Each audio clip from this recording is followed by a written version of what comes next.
Anne Le Guenec, vous êtes donc coprésidente de l'association Approche Éco Habitat.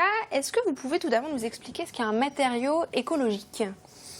Un matériau écologique ou un biomatériau ou un écomatériau, il y a plusieurs termes. C'est un matériau qui est conçu dans les principes du développement durable. Alors vous nous avez ramené quelques exemples devant vous de matériaux biosourcés. Est-ce que vous pouvez nous en montrer un ou deux ? Alors, un ou deux, donc peut-être le plus connu, peut-être c'est un matériau biosourcé, mais bon, c'est plutôt un matériau issu du recyclage, qui peut être aussi considéré comme un écomatériau. C'est la ouate de cellulose, qu'on connaît assez facilement aujourd'hui. Qui sert à l'isolation ? Qui sert à l'isolation essentiellement.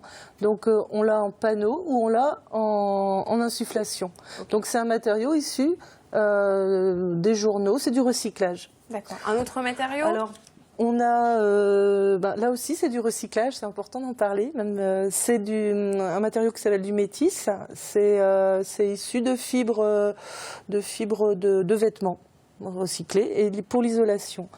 Et ensuite, un petit dernier, donc on va passer dans les fibres naturelles. Oui. Là, on a un panneau de laine de bois qui sert en panneau mou pour l'isolation, mais on peut l'avoir aussi en panneau un peu plus dense. Là, c'est pour une isolation par l'extérieur. Quels sont les avantages de ces matériaux par rapport à des matériaux plus classiques qu'on utilise pour le bâtiment, comme les parpaings ou le plâtre, par exemple ?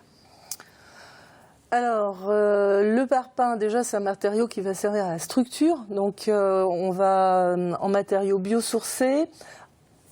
Pour faire du comparatif, pour faire de la structure, on va plutôt utiliser des matériaux comme de la paille, par exemple, ou là, en l'occurrence, on a des blocs de chanvre, de béton de chaux chanvre. Les avantages, c'est que ça pollue moins. L'avantage principal, c'est qu'il y a un très bon bilan environnemental. C'est issu de matériaux renouvelables. On vient pas piller la terre. Et ces matériaux renouvelables, c'est des puits à carbone, parce que c'est issu des plantes, donc captage de CO2, donc très bon bilan carbone. Justement, un des points importants de ces matériaux, c'est leur énergie grise. Est-ce que vous pouvez rapidement nous expliquer ce qu'est l'énergie grise ? Voilà, donc l'énergie grise, c'est la quantité d'énergie nécessaire à la fabrication d'un matériau. Donc, et ça, c'est important quand on choisit un matériau pour construire sa maison. Actuellement, c'est très important parce que pour l'instant, c'est des coûts cachés. Donc c'est des coûts cachés mais qui coûtent à tout le monde, qui coûtent à la société. C'est de la pollution, c'est du CO2 directement rejeté dans l'atmosphère. On va voir un exemple justement d'énergie grise. Je crois que s'ils peuvent nous montrer en panneau une petite infographie. Alors on va voir entre le parpaing et la brique crue, de terre crue. Voilà, on voit l'énergie grise 260 à 420 pour le parpaing et 80 à 190 pour la brique en terre crue. Le différentiel est assez important finalement. Oui, c'est énorme, sachant que là on parlait de parpaing. Le parpaing c'est fait avec du ciment. Il faut savoir que 50% des matières extraites en Europe sont extraites pour la construction. Et donc le ciment, le béton, le ciment, ça représente 10% des émissions de gaz à effet de serre à l'échelle de la planète. Ça, c'est à prendre en compte. Et pour l'instant, c'est absolument pas pris en compte et c'est un peu dommage parce que ça cache le vrai prix et c'est aux consommateurs de se renseigner pour l'instant. Ouais. Et on va justement découvrir, pardon Benjamin, un exemple d'utilisation d'un matériau durable, c'est la brique crue. Regardez le reportage de Frédéric Lorenzo. Exploiter les ressources locales, c'est une évidence dans cette coopérative installée à Spézet. Il y a quelques années, l'idée de transformer la terre en matériaux de construction est née.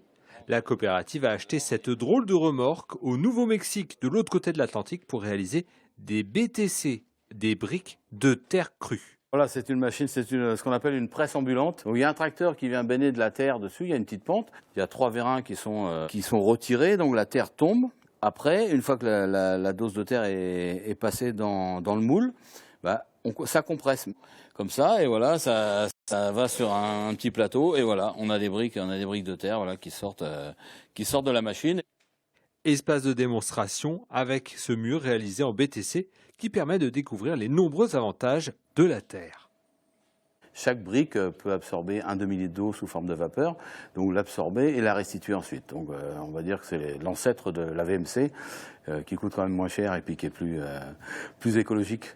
On en voit la preuve sur les vieux bâtiments bretons où, à force de mettre du ciment sur les murs, et ben, on a tout pourri, on a amené la mérule et compagnie. Alors que la terre, c'est un matériau respirant et c'est chaud, c'est un matériau très chaud. La production de briques en terre crue reste confidentielle, mais elle trouve quand même certains débouchés dans des bâtiments publics. Cette crèche de Landerneau a été dessinée par 7 architectes. Le bâtiment, à ossature bois, bénéficie d'apports solaires par une large verrière.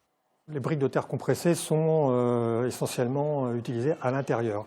C'est-à-dire qu'ici, on est dans un bâtiment en ossature bois, donc avec très peu d'inertie. Et comme on a beaucoup d'apports solaires, comme une éponge thermique, si vous voulez, quand il y a trop de chaleur, le mur encaisse la chaleur, et quand il n'y en a plus, il diffuse tout doucement. Matériaux sains permettant de réguler à la fois la température et l'hygrométrie, la terre, comme d'autres matériaux écologiques, a pourtant du mal à se faire une place au soleil. C'est pas simple du tout. D'abord, les matériaux ne sont pas très connus. Il y en a de plus en plus des avis techniques, mais il y en a certains qui n'en ont pas, ou ils ont des avis techniques européens qui ne sont pas les avis techniques français. Et du coup, ça bloque un petit peu leur expansion ici. Donc on en retrouve beaucoup en Allemagne, en Autriche, etc. Et en Suisse aussi, et très peu en France, à cause de cette barrière administrative en fait. Aujourd'hui, l'utilisation des matériaux biosourcés tient du militantisme. Une fiscalité avantageuse basée sur l'énergie grise permettrait peut-être leur développement.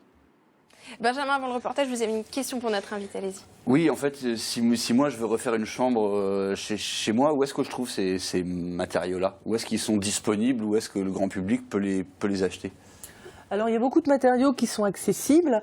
Maintenant, comme disait le reportage, c'est vrai que les entreprises qui les utilisent font preuve de militantisme. Donc, le plus facile, à mon avis, c'est de s'orienter vers les associations. Il existe Approche Écohabitat qui regroupe les professionnels de l'écohabitat en Bretagne. Il n'y a pas que Approche, il y a Empreinte aussi sur Rennes.